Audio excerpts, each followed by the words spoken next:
Hi guys, it's Dr. Kendra Pope, your go-to integrative veterinary oncologist. Today I want to talk to you about cancer rates in dogs. Did you know that the cancer incidence in dogs, newly diagnosed cases, is now 5 times that of people? Do you believe that?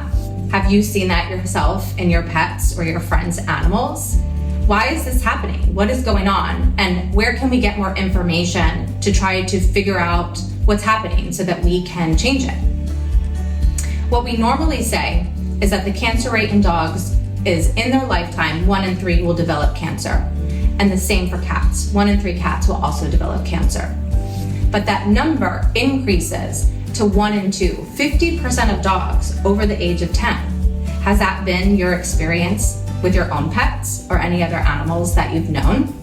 Now, where does this 5 times increase come from? Let me tell you a little bit more about that. So on the human side, cancer is a reportable disease. What that means is that anytime that there's a cancer diagnosis, that disease is reported to larger medical databases. But in animals, we don't do that. It's not currently reportable. So back in 2021, there was a large survey done of 35,000 dogs' medical records to assess for all kinds of disease, including cancer. And what they were trying to do is figure out what the cancer rate is. Because it's not a reportable disease, we have very old medical records, very old statistics, and we were trying to get a more up-to-date, accurate reading of what was happening.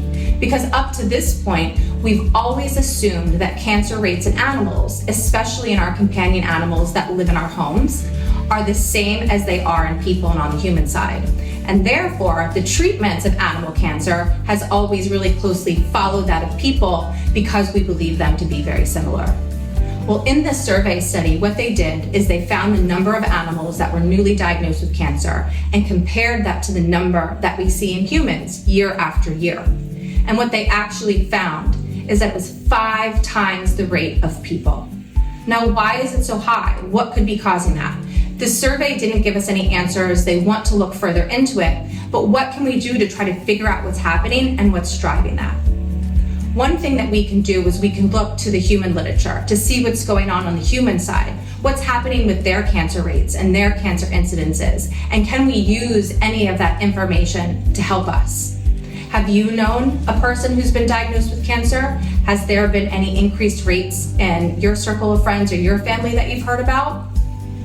What we've actually found is that since 1990, the human rate of cancer has actually increased by 80% since 1990. And that the largest increase in cancer is actually in populations of people under 50. So very, very young people. They actually estimate that by 2050, there'll be 35 million people with cancer, which is up from 20 million in 2022. So what could be causing this? There's probably lots of theories that people have, lots of different reasons that they think that this could be happening related to their environments or otherwise. But what did the data show when we looked at these research projects? So what they actually found is something that they coined the birth cohort effect. And what that means is that every decade, every 10 years, that group of people are exposed to higher levels of toxins and insults and carcinogens, basically things that can cause cancer, in their environment younger and younger. And that younger exposure to those toxins, to those carcinogens, are driving that rate of cancer up.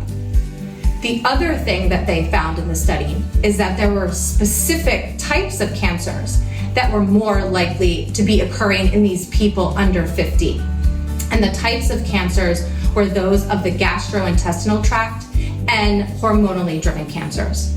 So if we think about these two, when we think about what causes these, where might this hormone dysregulation, where might this upset to the GI tract come from?